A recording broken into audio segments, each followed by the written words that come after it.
Oi pessoal, bem-vindo a mais um Por Trás da Cena aqui no Na Minha Tela Cine. Hoje vamos falar sobre um filme que enganou todo mundo, e você provavelmente também foi enganado. A Ilha do Medo, Martin Scorsese, Leonardo DiCaprio, 2010. Você assistiu? Então saiu do cinema achando que entendeu tudo. Ted Daniels era louco, fim de história. Mas e se não fosse? E se existir uma teoria que muda completamente o que você pensa sobre esse filme?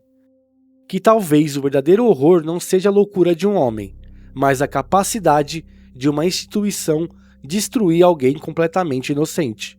Depois que você entender isso, nunca mais vai assistir a Ilha do Medo da mesma forma. Vamos começar pelo básico. Ted Daniels, investigador federal, chega na ilha para investigar o desaparecimento de uma paciente. Conforme a história avança, ele descobre que algo errado está acontecendo. Experimentos ilegais, um homem perigoso chamado Andrew Ladd solto na ilha. Tudo culmina no farol. E aí o Dr. Cullen revela: Ted Daniels não existe. Ted, na verdade, é Andrew Ladd, um ex-policial que matou a esposa depois que ela afogou seus 3 filhos. Incapaz de lidar com a culpa, Andrew criou uma personalidade alternativa para escapar. Os últimos dias foram um experimento terapêutico. Se não aceitar a verdade, lobotomia. Faz sentido? É coerente? É perturbador. E é exatamente por isso que todo mundo acredita. Mas aqui está o problema. E tem um detalhe que quase todo mundo ignora. O filme começa mostrando Ted chegando na ilha de barco. Não acordando, não surgindo ali, mas chegando. Em cinema, isso importa. E importa muito. Porque repara como essa cena é filmada. Câmera neutra, continuidade lógica, interação física com o ambiente, não tem distorção, não tem elipses, não tem linguagem onírica. É uma cena objetiva, observacional, real. Se tudo fosse da cabeça dele, essa cena seria uma mentira gratuita do próprio filme. E cinema pode enganar o espectador, mas não trapacear.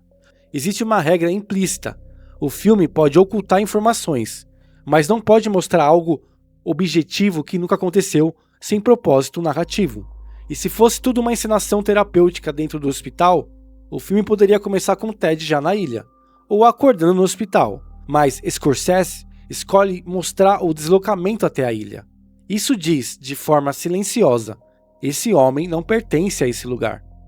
E o Scorsese não faz cenas inúteis. O doutor diz que a tempestade foi uma alucinação, mas múltiplos personagens fazem referência a ela. Ted dorme no porão com os funcionários como preparação. Ele interrompe uma reunião sobre inundação na ala C. Um paciente escapa na ala C porque a tempestade cortou a energia. Se a tempestade nunca aconteceu, como esse paciente escapou? O doutor nunca explica, ele só ignora. Uma paciente pede água para Chuck. Quando ele sai, ela escreve no bloco de Ted: Run, fuja. Se Ted fosse um paciente, avisar para ele fugir seria inútil, a equipe nunca deixaria, seria contra os interesses dele. Mas se Ted fosse realmente um investigador descobrindo coisas que ameaçam a instituição, aí faz sentido. A ação dessa paciente só funciona em uma narrativa, aquela onde Ted é inocente. E aí vem o argumento mais forte. Ted encontra uma mulher em uma caverna, ex-psiquiatra do hospital. Ela revela informações que Ted não conhecia. Experimentos com medicamentos psicotrópicos, lobotomias transorbital, técnicas de controle mental. Ted não sabe o que é lobotomia. Ela explica, ele aprende. Se essa doutora fosse uma alucinação, como Ted aprende informações novas? Você não pode aprender algo novo conversando com a sua própria mente. Mas Ted aprende. Isso significa que ele é real. E se ele é real, as informações são reais. E se as informações são reais, há uma conspiração real acontecendo no hospital. Esse é o argumento que quebra a narrativa oficial. Não há como contorná-lo logicamente. O doutor usa anagramas como prova. Edward Daniels é Andrew Ladd. Dolores Channel é Rachel Solando. Mas Ted sempre foi chamado de Ted, não de Edward. E a equipe do hospital sabia o nome verdadeiro dele. Eles poderiam ter escolhido propositalmente nomes que fossem anagramas. Os anagramas não são prova de loucura, são prova de manipulação planejada. Então, qual é a verdade? Ted Daniels era realmente um investigador federal Ele descobriu experimentos ilegais no hospital, medicamentos psicotrópicos, lobotomias, talvez técnicas de controle mental para o governo. Quando descobriram que Ted estava investigando, decidiram eliminá-lo. Criaram uma história, um paciente escapado, disfarçaram um médico como um parceiro federal e começaram a drogar Ted através de cigarros e medicamentos para dor de cabeça.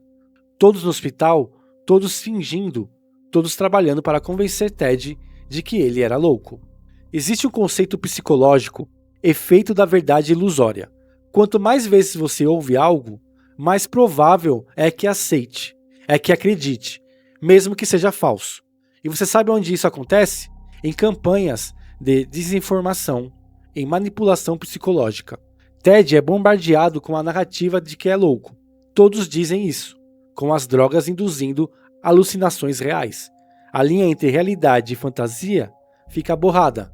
Eventualmente, Ted acredita e aceita a lobotomia. A instituição consegue o que queria. Um investigador federal que descobriu seus segredos agora é um paciente louco que será silenciado. É o crime perfeito, porque a narrativa oficial é tão convincente que a maioria das pessoas acreditam nela. Essa teoria é muito mais perturbadora que a narrativa oficial, porque não é sobre um homem louco, é sobre poder institucional, sobre como autoridades podem destruir pessoas inocentes. Quantas vezes na história pessoas foram declaradas loucas por desafiar o sistema? Ativistas, denunciantes, pessoas que sabiam demais. Isso não é ficção. Isso aconteceu e acontece. Martin Scorsese deixou isso ambíguo propositalmente. Ele não quer que você tenha certeza. Ele quer que você questione. Na vida real, como você sabe se alguém é louco ou está sendo enganado? Como você sabe se uma autoridade está dizendo a verdade ou mentindo? E se você não souber, como pode confiar em nada? No final, Ted pergunta: qual seria pior, viver como um monstro ou morrer como um homem bom? Dennis Leonard, o autor, disse que é um flash momentâneo de sanidade. Mas, e se interpretarmos assim? Ted está consciente, ele sabe que foi enganado, ele sabe que é inocente, mas também sabe que não há saída. Ninguém vai acreditar nele.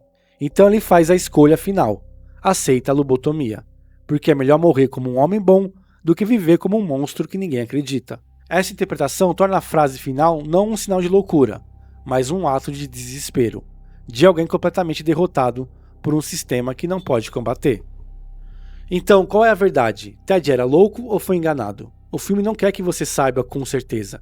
E essa é a beleza disso, porque ambiguidade força você a questionar, a pensar, a reconhecer que na vida real não é tão preto e branco.